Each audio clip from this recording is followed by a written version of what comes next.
welcome to the CRY Corporate Responsibility Summit 2013, a platform where India's corporate powerhouses highlight how realigning a business model to propel social and environmental development can help build a sustainable business for the future. But before we begin today's event, let's learn a little bit more about CRY.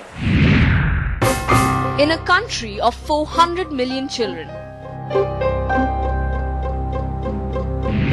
over 150 million work as bonded laborers, 3 million live on the streets, only 50% receive primary education, and only 1 out of every 6 girls live to see their 15th birthday.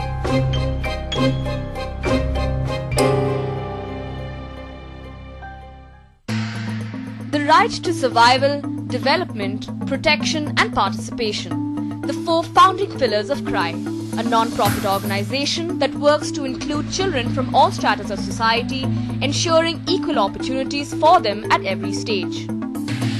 For the last 33 years, CRY has worked relentlessly to cover a gamut of issues affecting children, tackling them at the grassroots with the support of individuals and organizations. The annual CRY Summit is one such effort where corporate India comes together to discuss and ideate ways in which they can make a difference. Really, the thinking for us has started about 3 years ago. We started saying that who are the significant stakeholders in this society that tend to determine what happens to children? And we realized that this is a very strong and powerful stakeholder. Because corporations are not, and I'm not saying they're a duty holder that we expect them to start schools. We don't. We expect the government and the state to start those schools, right? So it's not that they're a direct duty bearer, but what they do has a huge impact on children. So how they tend to procure, which if it creates child labor, it's a problem. If their products harm children, it affects children. And most importantly, and I think it's these dialogues that have helped us determine this, that if the corporations are involved in determining what will happen to the future of this planet, and if they will take a future long-term view on things, it is only then that we will be able to perhaps even leave an earth for our children. Innovation and efficiency, 2 important ingredients for any business to flourish. But in today's world, success is not just defined by expansion and profits, but also by how much a company can give back to a society. How do we create a world, a future, where young people, where children feel welcome? When I look around the world, what is now being experimented with in India is, if not unique, it's profoundly unusual and therefore of potentially considerable interest to that wider world. And one of the things that we've done both at Sustainability and now at Knowlands is to try and track the societal pressure waves around the world. And initially it started off with companies being forced to do things that they didn't want to do. So in 1978, when we set up a company called Environmental Data Services and wanted to report on what business was doing in areas like safety, health and environment, it was extremely difficult to get into companies at that stage. And if you got in, you saw people like lawyers, public relations people, who were basically, it was their business to keep people like us at a safe distance. Now it's completely different. If you don't see directors, people from the board, people from the corporate or C-suite relatively quickly, you wonder why not. And some of you may have seen just a few days back, the World Economic Forum published its latest annual global risk survey. And for somebody who sometimes thinks in a triple bottom line way, I was very struck to look at the results. What was interesting was this time round, though, the voices that were clear, the voices that were powerful, were predominantly business voices. So there were people like Peter Backer, who's the new president of the World Business Council for Sustainable Development, who is going out there and saying, the world is on fire. business is not doing enough. Business has to do more. Business almost has to start calling for market revolutions. The thing that strikes me is that there is an immense opportunity now to put children right at the heart of that new agenda and of that new set of goals, because very few bits of this agenda so neatly encapsulate what comes next than the interests of children. Business is realizing that this isn't simply something that troublemakers are asking for. This isn't simply a peripheral agenda. This is something that is now becoming mainstream for companies, not just to be dealt with by CSR departments. It's got to be dealt with increasingly at board level. Some really interesting thoughts and insights back there on the role that companies can play in the lives of these children. We'll slip into a short break now, but don't go anywhere because a lot more coming up when we return. Welcome back to the CRY Corporate Responsibility Summit 2013. Now, striking a balance between a company's corporate and social accountability is quintessential for any company. In fact, studies have shown that a person's willingness to buy, invest or work for a company is driven 60% by their perception of the company and only 40% by their products. The Virgin Group and Microsoft are perfect examples of this, and that's perhaps why India's biggest leaders are looking to align their beliefs with their companies. The whole purpose of the country's national CSR initiative is to try and create a platform that will enable foundations, corporations, civil society, national institutions, social work departments of large universities, all of that together into a unique national agenda that is uniquely Indian. The entire focus of CSR thinking, this whole 360-degree turn of events, is moving to India now, because where is the CSR action? Two questions in a way. The first would be, is this new focus on CSR going to change anything that you do? Or are you simply going to be sitting there feeling, well, thank God the rest of the world, or at least the rest of India, is catching up? First question. And secondly, to Bhaskar's point, do you think it's a good thing that India suddenly has a very large number of people, or will have a large number of people, trained in CSR? So it's very important to have dedicated individuals who do not have escape buttons, because many times you want to give CSR to somebody who is doing something else. Yeah. And there are always escape buttons. Okay, I had this job to do which was more important than CSR. So it's very, very crucial that depending on the size of the CSR budget, you may have more than one individual, you may have 2-3 individuals. But clearly there have to be 1 or 2 individuals who drive the CSR effort in an organization of a certain size and who would play a catalytic role in ensuring that the organization is moving towards the CSR objectives, because there is a lot of spade work to be done in that area, and they can actually do that spade work rather than, and then use that office or that individual to influence others in the organizations. The second question is, how will this impact corporations? And I think if I look back at our own end, we were looking at, and all this time the thumb rule was 1%. All this time we had the 1% thumb rule, at least internally. Now that it is mandatory, we will have to increase the budgets. Maybe because of this mandate, the magnitude or the depth or the breadth of the issues which corporates will take up may increase to some extent.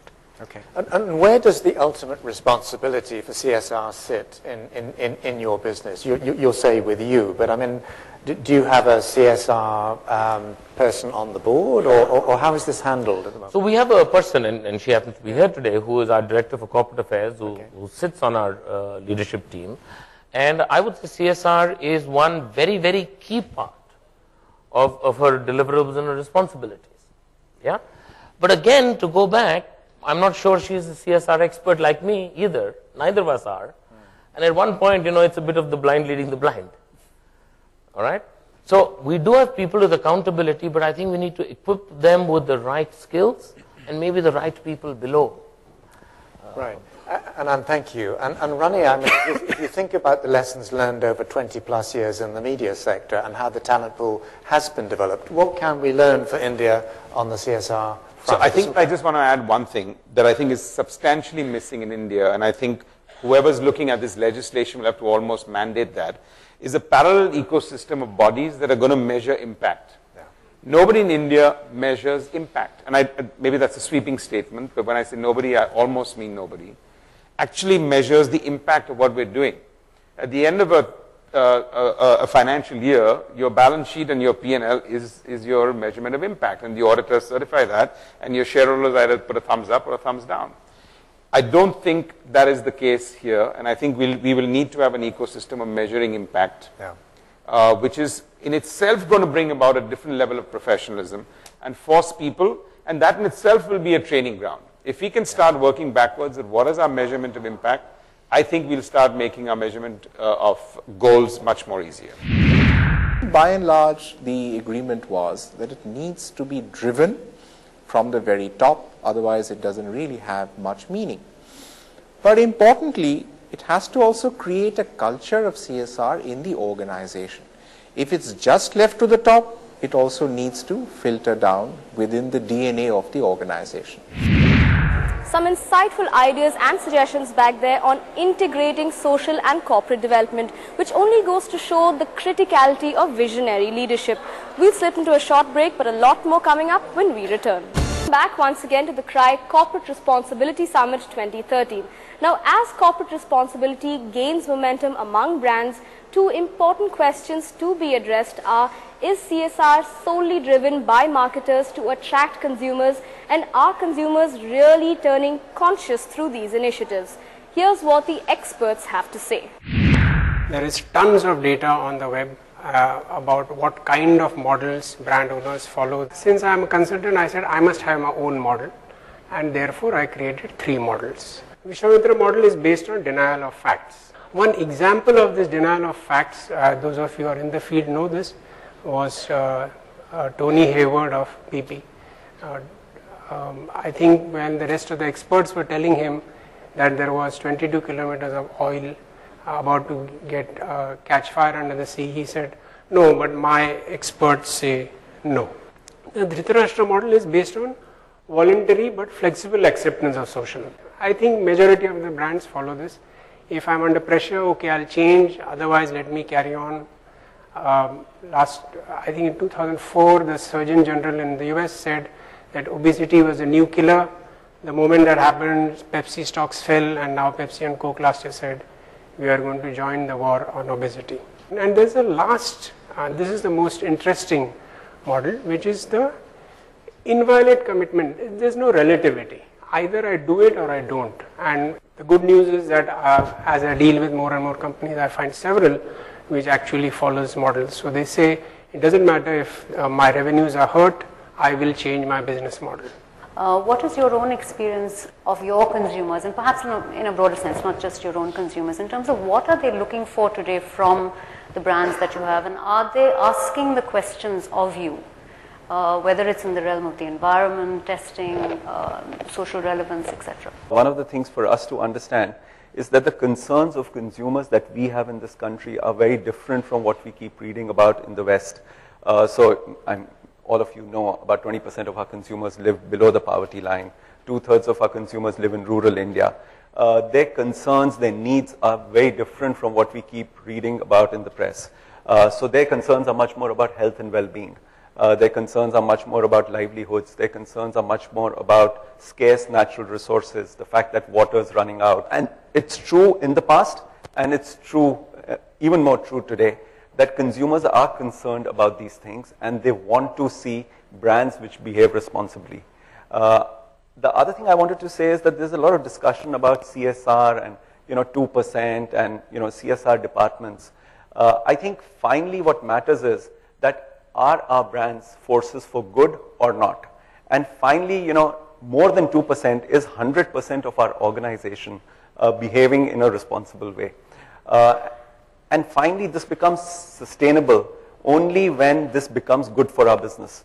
So our business model must be such where doing these things help us to grow faster, make more profits, because if it works in conjunction with each other, then it will be something which will stay for a much longer time and will get much bigger investments than otherwise. In terms of, as you've heard both Kiran and Hemant talking about organizations and then also in terms of consumers and where they're located currently, I'd just like you to kind of locate that and what you're seeing as the larger trends in society and how people are thinking and where they are currently. Yeah. You know, if you look at it and you pull it out and look at the larger system, particularly on the corporate sort of sector, I think in India, I think the standard argument that is made very often is that the argument about the naked sort of world and the fact that consumers will vote against you because of what you do wrong.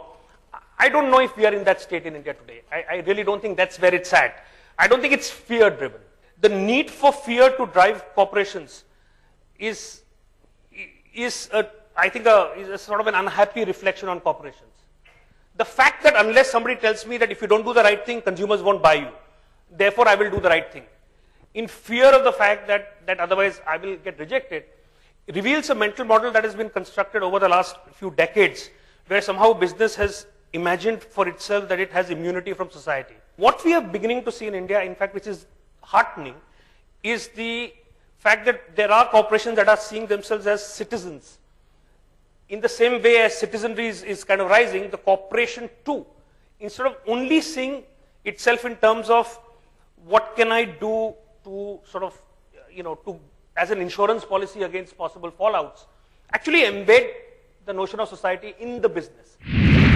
The recognition that today brands and businesses, in fact, needed to integrate the notion of CSR into their core sort of view of business itself, rather than seeing it only as an ancillary activity that happens, downstream. So an upstream sort of an integration of business with the idea of including all its stakeholders, including all its societal stakeholders. We spoke of the fact that in India, in the last 2 years, for the first time, we are seeing this notion of an active citizenry, where there is a growing belief that as citizens, we are responsible in part for what happens, and that governance is not something that is done to us, but is something that we actively collaborate in. Finally, celebrating the successful initiatives of corporate India towards protecting child rights, here are the CRY Child Rights Champion Awards 2013. A special jury award goes to Genpact India Private Limited.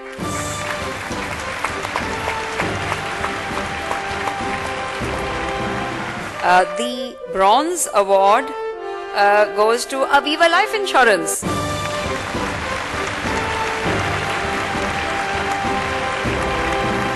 The silver award, which goes to Procter & Gamble India Limited.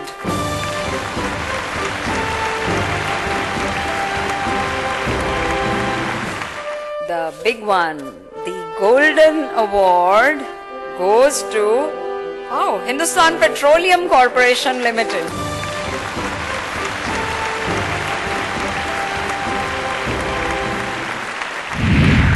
This helps in many ways. Number one, it endorses our processes and making a top level support given by them.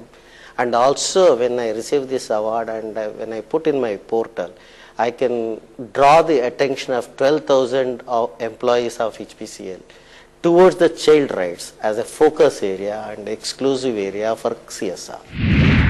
Aviva India are delighted to have won the Bronze Award for Child Rights from CRY.